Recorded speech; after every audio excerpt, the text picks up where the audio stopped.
ಹೌದು ಸ್ನೇಹಿತರೆ, ನೀವು ಇವಾಗ ತಮ್ನೈಲಲ್ಲಿ ನೋಡ್ದಂಗೆ ಯೂಟ್ಯೂಬಲ್ಲಿ ಫಸ್ಟ್ ಪೇಮೆಂಟ್ ಬಂತು ನನಗೂ. ಫಸ್ಟ್ ಒಂದು ಹೆಲ್ಮೆಟ್ ಹಾಕ್ಬಿಟ್ಟು ಮಗು ಥರ ಕುಣಿಸಿದ್ದೆ ನನ್ನ ತಿಳ್ಕೊಂಡು ಕುಂತ್ಕೊಳ್ಳಪ್ಪ ಅಂದ್ಬಿಟ್ಟು. ಸುಮಾರು ಜನ ರೋಡಲ್ಲಿ ನಿಲ್ಲಿಸಿ ಮಾತಾಡ್ಸಿದ್ದಾರೆ, ಫೋಟೋ ತಗೊಂಡಿದ್ದಾರೆ. ಅದೊಂದು ಖುಷಿ ನನಗೆ. ಅದ್ರ ಫುಲ್ಲು ಲೆಫ್ಟಲ್ಲಿ ಹೋಗಂಗಿಲ್ಲ, ರೈಟಲ್ಲಿ ಹೋಗಂಗಿಲ್ಲ, ಇಲ್ಲೊಂದು ಜಾಮು, ಅವನು ಆ ಕಡೆಯಿಂದ ಬಸ್ಸು. ಈ BMTC ಅವ್ರ ಬಗ್ಗೆ ಮಾತಾಡಂಗೇ ಇಲ್ಲ ಸ್ನೇಹಿತರೆ. ನಮ್ಮ ಯೂಟ್ಯೂಬ್ನೇ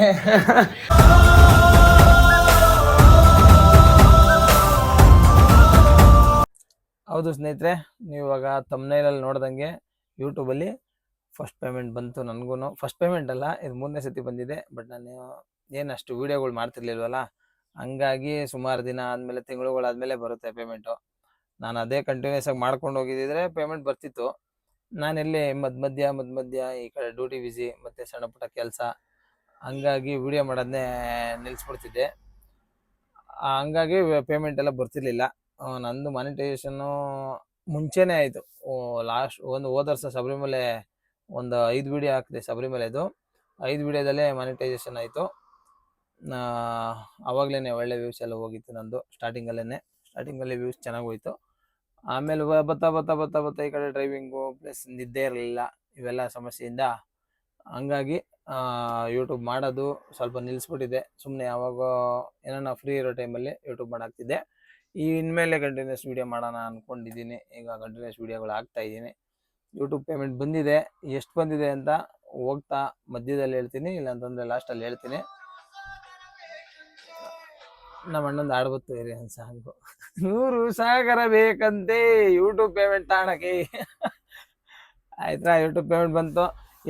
ನೀವು ಅಂದ್ಕೊಂಡು ಅಷ್ಟೆಲ್ಲ ದುಡ್ಡು ಬಂದಿಲ್ಲ, ಯಾಕೆಂದರೆ ನಮ್ಮ ಚಾನಲ್ಲು ಅಷ್ಟೇನು ವೈರಲ್ ಅಲ್ಲ, ಸಣ್ಣ ಪುಟ್ಟ ಹೋಗ್ತಾ ಇದೆ. ನಿಮ್ಮ ಪ್ರೀತಿ ವಿಶ್ವಾಸದಿಂದ ಇನ್ನೂ ಹೆಚ್ಚಿನ ರೀತಿ ಜಾಸ್ತಿ ಶೇರು, ನೀವು ಒಂದೊಂದು ವೀಡಿಯೋಗೂ ಶೇರ್ ಕೊಟ್ಕೊಂಡು, ಲೈಕ್ ಕೊಟ್ಕೊಂಡು, ಸಬ್ಸ್ಕ್ರೈಬ್ ಮಾಡಿ. ನಮ್ಮ ವೀಡಿಯೋ ಯಾರು ನೋಡ್ತಾ ಇದ್ದೀರೋ ಅವೆಲ್ಲ ಸಬ್ಸ್ಕ್ರೈಬ್ ಮಾಡಿದ್ರೆ ಇನ್ನೂ ಸ್ವಲ್ಪ ಹೆಚ್ಚಿನ ರೀತಿಲಿ ಹೋಗ್ಬೋದೇನೋ. ಆಮೇಲೆ ನಾವು ಒಂದು ಹೋಯ್ತಾ ಒಳ್ಳೊಳ್ಳೆ ವೀಡಿಯೋ ಮಾಡೋದಕ್ಕೆ ತುಂಬ ಇಷ್ಟಪಡ್ತೀವಿ. ಎಷ್ಟು ಪೇಮೆಂಟ್ ಬಂತು ಅಂತ ಹೇಳ್ತೀನಿ ಸ್ನೇಹಿತರೆ. ಹಿಂಗೆ ವೀಡಿಯೋ ವಾಚ್ ಮಾಡ್ತಾರೆ, ಇದೇ ವ್ಲಾಗಲ್ಲಿ ಹೇಳ್ತೀನಿ, ಮಧ್ಯದಲ್ಲಿ ಹೇಳ್ತೀನಿ, ಇಲ್ಲ ಲಾಸ್ಟಲ್ಲಿ ಹೇಳ್ತೀನಿ. ಪೂರ್ತಿ ಪೇಮೆಂಟ್ ಎಷ್ಟು ಬಂದಿದೆ ಅಂತ ತೀರಾ ಕಡಿಮೆನೇ ಬಂದಿರೋದು, ಅತಿ ಜಾಸ್ತಿ ಏನು ಬಂದಿಲ್ಲ, ತೀರಾ ಕಡಿಮೆನೇ ಬಂದಿದೆ, ಹೇಳ್ತೀನಿ ಸ್ನೇಹಿತರೆ. Hello, welcome back to Bajarangigiri vlogs. ಎಲ್ಲರಿಗೂ ನಮಸ್ಕಾರ ಸ್ನೇಹಿತರೆ. ನೆನ್ನೆ ನಮ್ಮ ಧರ್ಮಸ್ಥಳ ಟ್ರಿಪ್ ಎಲ್ಲ ಕಂಪ್ಲೀಟ್ ಆಗಿ ಮತ್ತೆ ಮನೆಗೆ ಬಂದೆ. ಅದು ಬೆಳಗಿನ ಜಾವನೆ ಪಿಕಪ್ ಮಾಡಿಕೊಂಡು ಇನ್ನೊಂದು ರೆಸಾರ್ಟ್ ಡ್ಯೂಟಿ ಇತ್ತು. ರೆಸಾರ್ಟ್ ಡ್ಯೂಟಿನ ತೊಗೊಂಡೋಗಿ ಡ್ರಾಪ್ ಮಾಡಿಬಿಟ್ಟು ರೆಸಾರ್ಟ್ ಹತ್ರ ಸ್ಕೂಲ್ ಮಕ್ಕಳವರು ಕರ್ಕೊಂಡೋಗಿ ಬಿಟ್ಬಿಟ್ಟು ಬಂದೆ. ಇವಾಗ ಸದ್ಯಕ್ಕೆ ನಾನು ಮನೇಲಿದ್ದೀನಿ. ಟೈಮು ಬಂದು ನೆನ್ನೆ ಯಾರೊಬ್ರು ಪಾಪ ಒಬ್ರು ಕಮೆಂಟ್ ಹಾಕಿದ್ರು ಅಣ್ಣರು, ನಿಮ್ಮದು ಟೈಮಿಂಗು ಹೇಳ್ಕೊಂಡೋಗಿ ಅಂತ ಅಂದ್ಬಿಟ್ಟು. ಇವಾಗ ಟೈಮಿಂಗ್ ಬಂದು ಮಧ್ಯಾಹ್ನ 3:30. ನಾನು ಬಂದು ಒಂದು 12 ಗಂಟೆಗೆ ಬಂದಿದ್ದು ಮನೆ ಹತ್ರ. ಬಂದು ಮಲ್ಕೊಂಡಿದ್ದೆ.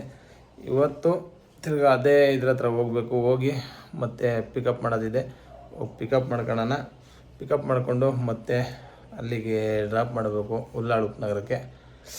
ಹಾಗಾಗಿ ಇವಾಗ ಮನೆಯಲ್ಲಿ ಎದ್ದ ತಕ್ಷಣವೇ ನಮ್ಮಲ್ಲಿ ಪಾನಿಪುರಿ ಮಸಾಲೆ ಪುರಿ ಏನೋ ಮಾಡಿಕೊಟ್ಟಿದ್ದಾರೆ, ತಿನ್ನೋಣ ಅಂತ ಅಂದ್ಬಿಟ್ಟು ತಿನ್ನೋದು. ನಮ್ಮ ಮನೆಯವರು ನಮ್ಮ ಯೂಟ್ಯೂಬ್ನೇ ಮನೆಯಿಂದ ಹೊರಟು ಪಾರ್ಕಿಂಗ್ ಹತ್ರ ಬಂದೆ. ಪಾರ್ಕಿಂಗ್ ಹತ್ರ ಬಂದರೆ ನಮ್ಮ ಒಂದು BS4 TT ಖಾಲಿ ಇತ್ತು, ಅದಕ್ಕೆ ಯಾವುದು ಡ್ಯೂಟಿ ಆಗಿರಲಿಲ್ಲ. ನಮ್ಮ ಇನೋವಾನು ಬಿಸಿಲಲ್ಲಿ ನಿಂತ್ಕೊಂಡು ಒಣಗ್ತಾ ಇದೆ. ಹೀಗೆ ನಮ್ಮ ಯಜಮಾನ್ದು ಒಂದು 33 ಖಾಲಿ ಇದೆ, ಸುಮನಣ್ಣ ಒಂದು. ಸದ್ಯಕ್ಕೆ ಇವಾಗ ನಾನು ಒಂದು ಆಟೋ ಬುಕ್ ಮಾಡಿಕೊಂಡು ಇಲ್ಲಿಂದ ಅಲ್ಲಿಗೆ ಹೋಗಬೇಕು. ಬಸ್ ಹತ್ರ ಬಸ್ ಎಲ್ಲಿದೆ ಅಂತಂದರೆ ಸುವಿ ರೆಸಾರ್ಟ್ RR ರಿಟ್ರೀಟ್ ಅಂತಿದೆ, ಅಲ್ಲಿದೆ. ಇವಾಗ ಇಲ್ಲಿಂದ ಅಲ್ಲಿಗೆ ಹೋಗ್ತಾಯಿದ್ದೀನಿ. ಅಲ್ಲಿ ಹೋಗ್ಬಿಟ್ಟು ಗಾಡಿ ಎತ್ಕೊಂಡು ಡ್ರಾಪ್ ಮಾಡೋಕ್ಕೆ ಹೋಗ್ಬೇಕು. ಇವಾಗ ಗಾಡಿ ಹತ್ರ ದರ್ಶು ಅವನೇ. ಸದ್ಯಕ್ಕೆ ಇವಾಗ ನಾನು ಇಲ್ಲಿಂದ ಹೊರಡ್ತಾ ಇದ್ದೀನಿ. ಹೋಗೋದಾ ಬನ್ನಿ ಸ್ನೇಹಿತರೆ.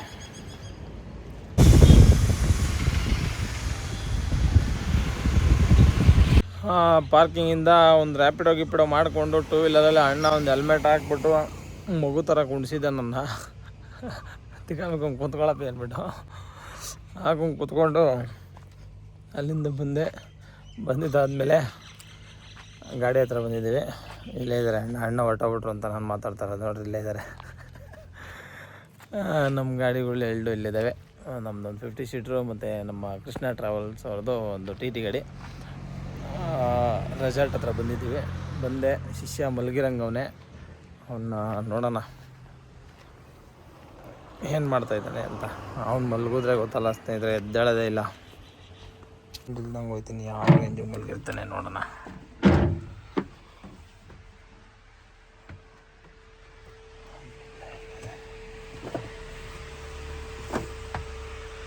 ಶಿಷ್ಯ ಗುಡ್ ಮಾರ್ನಿಂಗ್. ಟೈಮ್ ಇವಾಗ ಸಂಜೆ 4:30. ಶಿಷ್ಯಂದು ಎದ್ದೇಳ್ದೆ ಇವಾಗ. ಶಿಷ್ಯ ಗುಡ್ ಮಾರ್ನಿಂಗ್. ಶಿಷ್ಯ ಸರಿ, ಗುಡ್ ಈವ್ನಿಂಗ್. ಆಯಿತಾ? ವಿಂಡೋ ಎಲ್ಲ ರೆಡಿ ಮಾಡ್ದಾ? Very good. ಅದು ಶಿಷ್ಯ ಸೀಟ್ದು. ನಾವು ಇವಾಗ ಬಂದಿರೋದು ಈ ಡ್ಯೂಟಿ ಬಂದು ಎ ಸಿ ಡ್ಯೂಟಿ ಸ್ನೇಹಿತರೆ. ಎ ಸಿ ಡ್ಯೂಟಿಲಿ ಫುಲ್ಲು ಸಕ್ಕೆ ಕಿತ್ಕೊಳುತ್ತೆ ಅಂತಂತ ಎ ಸಿ ಡ್ಯೂಟಿ ಇವಾಗ ಜಾಸ್ತಿ ನಡೀತದೆ ಈ ಟೈಮಲ್ಲಿ, ಸಮ್ಮರ್ ಟೈಮಲ್ಲಿ. ಹಂಗಾಗಿ ಎ ಸಿ ಡ್ಯೂಟಿ ಬಂದಿದ್ದೀವಿ. ಸದ್ಯಕ್ಕೆ ಇಲ್ಲಿ ಹೊಡಿತಾರೋ ಈಟಿಗೆ ಒಂದೆರಡು ವಿಂಡೋನಾದರೂ ಓಪನ್ ಇದ್ದರೆ ಹೆಂಗಾದ್ರೂ ಸ್ವಲ್ಪ ಬಚಾಯಿಸ್ಕೊಬೋದು, ತಣ್ಣಗಾಗತ್ತೆ. ಹಂಗಾಗಿ ವಿಂಡೋ ಓಪನ್ ಮಾಡ್ಕೊಳ್ಳೋದು. ಅಣ್ಣ ಏನು ಸಮಾಚಾರ? ನಿದ್ದೆ ಮಾಡಿದ್ರಾ? ಆಯ್ತಣ್ಣ. ನಮ್ಮ ಹುಡುಗ ವಿಂಡೋನೇ ತೆಗಿದಂಗೆ ಮಲ್ಗೋನ್ ಕಾರಣ, ತಣ್ಣಗನಾಗುತ್ತೆ ಅಂತ. ಒಳಗಡೆ ಗಾಳಿ ಆಡಿದ್ರೆ ಏನು ಈ ಗಾಬು ಹೊಡಿತದೆ ಒಳಗಡೆ. ಇವರೇ ಸ್ನೇಹಿತರೆ, ನಾವು ಇವತ್ತು ಕರ್ಕೊಂಬಂದಿದ್ದೆವು ಎಲ್ಲ ಪುಟಾಣಿ ಮಕ್ಕಳುಗಳು. ಇವ್ರನ್ನ ಕರ್ಕೊಂಡು ಇಲ್ಲಿ ರೆಸಾರ್ಟಿಗೆ ಬಂದಿದ್ವಿ ಇವತ್ತು. ಇವಾಗ ಟೈಮ್ ಬಂದು 6 ಗಂಟೆ. ನಾನು ಮನೆ ಬಿಟ್ಟಿದ್ದು 3:30ಗೆ. ಇವಾಗ ಇವ್ರನ್ನೆಲ್ಲ ಕರ್ಕೊಂಡು ಹೋಗಿ ಡ್ರಾಪ್ ಮಾಡಿಬಿಟ್ರೆ ನಮ್ಮ ಇವತ್ತಿನ ಲೋಕಲ್ ಟ್ರಿಪ್ಪು ಕಂಪ್ಲೀಟು. ಇವಾಗ ಇಲ್ಲಿಂದ ಹೊರಡ್ತೀನಿ, ಪಿಕಪ್ ಎಲ್ಲ ಮಾಡಿಕೊಂಡು. ನಮ್ಮ ದರ್ಶು ಎಲ್ಲೋದನ್ನ ಕಾಣಲ್ಲ, ಕೈ ಬೈಗೆ ಸಿಕ್ಕಲ್ಲ. ಅವನ್ನೆಲ್ಲ ಮಕ್ಕಳೆಲ್ಲ ಬಂದು ಫೈನಲಿ ಎಲ್ಲರನ್ನೂ ಪಿಕಪ್ ಎಲ್ಲ ಮಾಡಿಕೊಂಡು ಸ್ನೇಹಿತರೆ, ಪಿಕಪ್ ಮಾಡಿಕೊಂಡು ಇವಾಗ ನಾವು ಹೋಗ್ಬೇಕಾಗಿರೋದು ಬಂದು ಕೆಂಗೇರಿ ಉಲ್ಲಾಳ್ RTO ಹತ್ರ. ಅಲ್ಲೇ ಪಿಕಪ್ ಮಾಡಿದ್ದು ಬೆಳಿಗ್ಗೆ. ಇವಾಗ ಎಲ್ಲರನ್ನೂ ಪಿಕಪ್ ಮಾಡ್ಕೊಂಡಿದ್ದಾಗಿದೆ. ಪಿಕಪ್ ಮಾಡಿಕೊಂಡು ನೈಸ್ ರೋಡ್ ಹತ್ತಿ, ನೈಸ್ ರೋಡ್ ಮೇಲಿಂದ ಇದಕ್ಕೆ ಹೋಗ್ಬಿಡ್ತೀವಿ, ಕೆಂಗೇರಿ ಉಲ್ಲಾಳ್ಗೆ. ಈಗ ಸದ್ಯಕ್ಕೆ ನಮ್ಮ ಗಾಡೀಲಿ ಬೇರೆ ಡೀಸೆಲ್ ಬೇರೆ ಎಂಡಲ್ ಐತೆ. ನೋಡ್ಕೊಂಡಿದ್ದೆ, ಬಟ್ ಬಂಕ್ಗಳು ಕರೆಕ್ಟಾಗಿ ಸಿಕ್ಕಿಲ್ಲ. ಆ ಕಡೆಯಿಂದ ಬರ್ಬೇಕಾರೆ ರೈಟಲ್ಲಿ ಇದ್ದು, ಈ ಕಡೆಯಿಂದ ಹೋಗ್ಬೇಕಾರೆ ರೈಟಲ್ಲಿ ಐತೆ, ಎರಡೂ ಒಂದೇ. ಹಂಗಾಗಿ ಡೀಸೆಲ್ ಹಾಕ್ಸ್ಲೇ ಇಲ್ಲ. ಈಗ ಒಯ್ತಾ ಫಸ್ಟು ಬಂಕ್ ಎಲ್ಲಿ ಸಿಗುತ್ತೆ ಅಲ್ಲಿ ಡೀಸೆಲ್ ಹಾಕ್ಸ್ಕೊಬೇಕು. ಯಾಕೆ ಅಂತಂದರೆ ಡೀಸೆಲ್ ಸಿಕ್ಕಾಬಿಟ್ಟೆ ಕಡಿಮೆ ಐತೆ. ಇವಾಗ ನೈಸ್ ರೋಡ್ ಹತ್ತೆ ಹೋಗ್ಬಿಡೋದು, ಸಿಟಿ ಒಳಗಡೆ ಎಲ್ಲ ಹೋಗೋಕ್ಕಾಗಲ್ಲ. ಯಾಕೆ ಅಂತಂದರೆ ಕೆಂಗೇರಿ ಅಲ್ವಾ, ಡೈರೆಕ್ಟಾಗಿ ಇಲ್ಲಿ ಬನ್ನರಘಟ್ಟ ನೈಸ್ ರೋಡ್ ಹತ್ತಿದ್ರೆ ಅಲ್ಲಿ ಕೆಂಗೇರಿಲಿ ಹೋಗಿ ಇಳ್ಕೊತೀವಿ. ನೋಡಿ ಅಡ್ಡ ಹೆಂಗೆ ನಿಂತವ್ರು ನೋಡಿ, ಫುಲ್ಲು. ಲೆಫ್ಟಲ್ಲಿ ಹೋಗಂಗಿಲ್ಲ, ರೈಟಲ್ಲಿ ಹೋಗಂಗಿಲ್ಲ. ಇಲ್ಲೊಂದು ಜಾಮು, ಅವನು ಆ ಕಡೆಯಿಂದ ಬಸ್ಸು. ಈ BMTC ಅವ್ರ ಬಗ್ಗೆ ಮಾತಾಡೋಂಗೇ ಇಲ್ಲ ಸ್ನೇಹಿತರೆ. ಕೆಲವ್ರು ಇರ್ತಾರೆ, ಒಳ್ಳೊಳ್ಳೆ ಡ್ರೈವರ್ಗಳು ಇರ್ತಾರೆ, ನೀಟಾಗಿ ಎಕ್ಸ್ಪೀರಿಯನ್ಸ್ ಇರಿದ್ದವರು. ಅವ್ರು ಹೋಗ್ಲಿ ತಡಿಯಪ್ಪ ಅಂತ ಅಂದ್ಬಿಟ್ಟು ಅವ್ರಿಗೆ ಜಾಗ ಬಿಟ್ಕೊಡ್ತಾರೆ. ಈ ಕೆಲವ್ರು ಏನು ಮಾಡ್ತಾರೆ, ಮೊನ್ನೆ ಹೇಳಿದ್ನಲ್ಲ ಅವ್ನ ಬಾಯಿಗೆ ನಾನು ಬಿಟ್ಟಿಕ ಅಂತಂದ್ಬಿಟ್ಟೆ ಅಂತ ನನ್ನ ಮಕ್ಕಳು ಡ್ರೈವರ್ಗಳು. ಅವ್ರನ್ನ ಹೆಂಗೆ ಸೇರಿಸ್ಕೊಂಡಿರ್ತಾರೆ ಅಂತಂದರೆ, ಸುಮ್ಮನೆ ನೋಡಿ ಈ ಥರ ಗಾಡಿಗಳು ಇಲ್ಲಿದೆಯಲ್ಲ, ಅದರ ಗಾಡಿಗಳು ಒಂದು ಇದ್ರ ಬೇಸ್ ಮೇಲೆ ಸೇರಿಸ್ಕೊಂಡಿರ್ತಾರೆ ಕಾಂಟ್ರಾಕ್ಟ್ ಮೇಲೆ. ಅವ್ರಿಗೆ ಕಾರ್ ಓಡಿಸೋರಲ್ಲಿ ಕಾರನ್ನ ಓಡಿಸ್ಲಿ, TTನಾರ ಓಡಿಸ್ಲಿ, ಬಸ್ಸೇ ಕೊಟ್ಬಿಡ್ತಾರೆ ಅವರು. BMTC ಅವರು, ಗೌರ್ಮೆಂಟ್ ಅವರು ಎಲ್ರಿಗೂ ರೂಲ್ಸ್ಗಳು ಹೇಳ್ತಾರೆ. ಇವ್ರು ಮಾಡೋದೇ ರೂಲ್ಸ್ಗಳು ಕರೆಕ್ಟಾಗಿರಲ್ಲ, ಕೆಲಸಗಳು ನೆಟ್ವಾಗಿರಲ್ಲ. ಎಕ್ಸ್ಪೀರಿಯನ್ಸ್ ಇರೋ ಡ್ರೈವರ್ಗಳನ್ನ ಹಾಕೋದು ಬಿಟ್ಬಿಟ್ಟು ಯಾರು ತಗಡೋ ಮಕ್ಕಳು ಕರ್ಕೊಂಬಂದು ಹಾಕ್ಬಿಟ್ಟು ಬಿಟ್ಬಿಡ್ತಾರೆ. ರೋಡಲ್ಲಿ ತಗೊಂಬಂದ್ಬಿಟ್ಟು ನಮ್ಮನ್ನು ಲೆಫ್ಟಿಗೆ ಇಂಡಿಕೇಟರ್ ಹಾಕಿ ಏನು ಬರ್ತಾನೆ ಅವನೇ ಮೊನ್ನೆ. ಇವಾಗ ಹಂಗೆ ಅಲ್ಲಿ ಜಾಮ್ ಮಾಡ್ಕೊಂಡಿರೋದು, ಅರ್ಧ ಲೈನಿಗೆ ತಗೊಂಡೋಗಿ ನಿಲ್ಸ್ಬಿಡ್ತಾರೆ. ಹೋಗೋರಿಗೆ ಎಕಡೆಯಿಂದ ಬರೋರಿಗೆ ಜಾಗ ಕೊಟ್ಬಿಟ್ಟು ಮುಂದಕ್ಕೆ ಹೋಗಿ ಆರಾಮಾಗಿ ಗಾಡಿಗಳು ಪಾಸ್ ಆಗಲ್ವಾ. ನೋಡಿ ಇಲ್ಲೂ ನೈಸ್ ರೋಡ್ ಜಾಮ್ ಆಗಿದೆ. ಈ ಟೋಲ್ನವ್ರು ಕೆರ್ದಲ್ಲಿ ಹೊಡಿಬೇಕೇನಪ್ಪ. 30 ಸೆಕೆಂಡ್ ಮೇಲೆ ನಿಂತ್ಕೊಂಡ್ರೆ, 10 ಸೆಕೆಂಡ್ 30 ಸೆಕೆಂಡ್ ಮೇಲೆ ನಿಂತ್ಕೊಂಡ್ರೆ ಟೋಲಲ್ಲಿ ಹೋಗಂಗಿಲ್ಲ ಅಂತಾರೆ ಅಲ್ವಾ. ಅದ್ ನೋಡಿದ್ರೆ ಅರ್ಧ ಗಂಟೆ ನಿಲ್ಲಿಸ್ತಾರೆ. ಇವಾಗ ಇದು ಈ ಟ್ರಾಫಿಕ್ ಅಲ್ಲಿ ನೋಡಿ, ಟೋಲ್ ಎಲ್ಲೈತೆ ತೋರಿಸಿ ಶಿಷ್ಯ.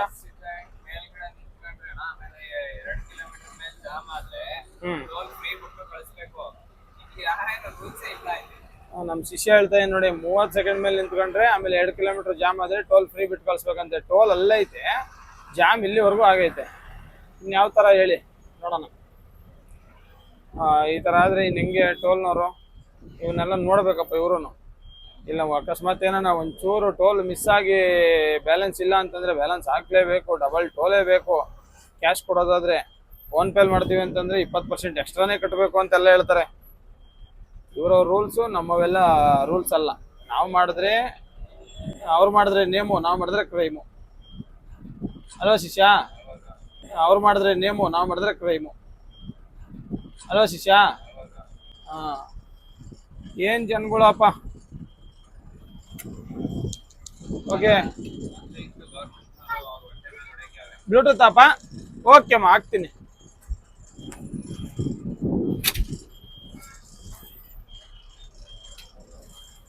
ಲೈಟಿಂಗ್ಸು ಹಾಕ್ಲಾ? ಆಯ್ತಪ್ಪ, ಹಾಕ್ತೀನಿ.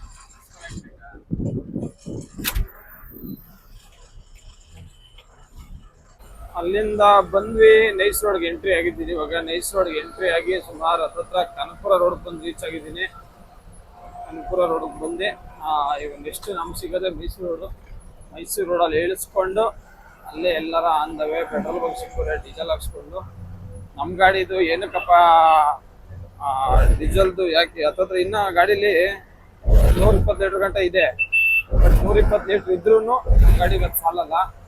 ಯಾಕೆಂದರೆ ಟ್ಯಾಂಕ್ ಬಂದು ನಮ್ಮದು ದೊಡ್ಡ ಟ್ಯಾಂಕು, 450 ಲೀಟ್ರ್ ಟ್ಯಾಂಕ್ ಇರೋದು. 450 ಲೀಟ್ರ್ ಟ್ಯಾಂಕ್ ಇರೋದ್ರಿಂದ ನಾವು ಪೂರ್ತಿ ಖಾಲಿ ಮಾಡ್ಕೊಳಕ್ಕಾಗಲ್ಲ. ಡೀಸೆಲ್ಲು ಲೆವೆಲಾಗಿ ಹಾಕೊಳ್ಳೇಬೇಕಾಗುತ್ತೆ. ಏನಕ್ಕೆ 450 ಲೀಟ್ರ್ ಟ್ಯಾಂಕ್ ಹಾಕ್ಸಿದ್ದೀವಿ ನಾವು ಅಂತಂದರೆ, ನಮ್ಮ ಗಾಡೀಲಿ ಅಂದರೆ ನಮ್ಮದು ಟೂರಿಸ್ಟ್ ಗಾಡಿ ಅಲ್ವಾ, ಹಂಗಾಗಿ ಸಿಟಿಲಿ ಓಡಾಡೋದಕ್ಕಿಂತ ಹೈವೇಲಿ ಓಡಾಡೋದೇ ಜಾಸ್ತಿ. ಅಂದರೆ ಜಾಸ್ತಿ ಔಟ್ ಆಫ್ ಸ್ಟೇಟು ಅಲ್ಲಿ ಇಲ್ಲಿ ಹೋಗ್ತಾ ಇರುತ್ತೆ, ಆಂಧ್ರ, ತಮಿಳ್ನಾಡು, ಮಹಾರಾಷ್ಟ್ರ, ಗೋವಾ ಅಂತಂದು. ಹಂಗಾಗಿ ಅದಕ್ಕೆ 450 ಲೀಟ್ರ್ ಟ್ಯಾಂಕ್ ಮಾಡಿಸಿದ್ವಿ. ಇದನ್ನು ನಾವು ಮಾಡಿಸಿರೋದಕ್ಕಿಂತ ಮುಂಚೆ ಹಳೆ ಓನರೇ ಮಾಡಿಸಿದ್ರು ಇದನ್ನು 450 ಲೀಟ್ರ್ ಟ್ಯಾಂಕು. ಇದೇ ರೀಸನ್ಗೋಸ್ಕರ ಮಾಡೋದು. ಯಾಕೆಂದ್ರೆ ಅಲ್ಲೆಲ್ಲ ಹೋದರೆ ಇಲ್ಲಿರೋ ರೇಟ್ಗಿಂತ ಡೀಸೆಲ್ಲು ಅಲ್ಲಿ ಜಾಸ್ತಿ ಇರುತ್ತೆ, ಕೆಲವೊಂದು ಕಡೆ ಕಮ್ಮಿ ಇರುತ್ತೆ, ಕೆಲವೊಂದು ಕಡೆ ಜಾಸ್ತಿ ಇರುತ್ತೆ. ಹಂಗಾಗಿ ದೊಡ್ಡ ಟ್ಯಾಂಕ್ ಮಾಡಿಸ್ಕೊಂಡಿರ್ತಾರೆ. ಇವಾಗ ಶಬರಿಮಲೆ ಸೀಸನ್ಗೆಲ್ಲ ಹೋಗ್ಬಿಟ್ರೆ ಆರಾಮಾಗಿ ತಮಿಳ್ನಾಡಲ್ಲಿ ಹತ್ರ ಇಳುವಲಕ್ಕೂ ಒಂದು ರೇಟು ಹತ್ರ 7 ರೂಪಾಯಿ 8 ರೂಪಾಯಿ ಡಿಫ್ರೆನ್ಸ್ ಇರುತ್ತೆ. ಹಂಗಾಗಿ ದೊಡ್ಡ ಟ್ಯಾಂಕ್ ಮಾಡಿಸ್ಕೊಳ್ಳೋದು ಬೆಸ್ಟ್. ನಾವು ಬಿಟ್ಟಿದ್ದ ಟೈಮಿಂಗ್ಸು ಎಷ್ಟು ಗಂಟೆಗೆ ಅಂತಂದರೆ ಅಲ್ಲಿ 5:45 ಬಿಟ್ಟಿತ್ತು. 5:45 ಆದ್ರೂ ಇವಾಗ ಕೆಂಗೇರಿ, ಅದ್ರಲ್ಲಿ ನೈಸ್ ರೋಡ್ ಬಂದು ಕೆಂಗೇರಿಯಲ್ಲೇ ಇದ್ದೀನಿ ಅಂತಂದರೆ ಅರ್ಥ ಮಾಡ್ಕೊಳ್ಳಿ ಯಾಕೆ ಅಂತ ಅಂದ್ಬಿಟ್ಟು ತೋರಿಸ್ತೀನಿ ರೀ. ಕೆಂಗೇರಿ ಫ್ಲೇವರ್ ಮೇಲ್ಗಡೆ ಇದು ಟ್ರಾಫಿಕ್ ಜಾಮ್ ಆಗಿರೋದು. ಕೆಂಗೇರಿ ಫ್ಲೇವರ್ ಮೇಲ್ಗಡೆ ಬಂದು ನಿಂತ್ಕೊಂಡಿಲ್ಲ ಅಂತಂದ್ರೂ ಒಂದು 15 ನಿಮಿಷ ಆಯಿತು. 15 ನಿಮಿಷ ತಗೊಂಡು ಇಲ್ಲೇ ಇದ್ದೀನಿ. ಇನ್ನೂ ಒಂದು 10 ನಿಮಿಷ ಅಂತೂ ಆಗ್ಬೋದೇನೋ ಅನ್ಕೋತೀನಿ ಅಲ್ಲಿ ಮೇಲ್ಗಡೆ ಹೋಗೋಷ್ಟೊತ್ತಿಗೆ. ನಾನು ಅಷ್ಟು ಟ್ರಾಫಿಕ್ ಜಾಮ್ ಇದೆ. ಸಣ್ಣ ಸಣ್ಣ ಮಕ್ಕಳೆಲ್ಲ ಪಚ್ಚಕ್ ಅಂತ ಡ್ಯಾನ್ಸ್ಗಳು ಆಡ್ತಾರೆ, ಯಾರೋ ಕೂಗಾಡ್ತಾರ ಒಳಗಡೆ ಪಚ್ಚಕ್ ಅಂದ್ಕೊಂಡು.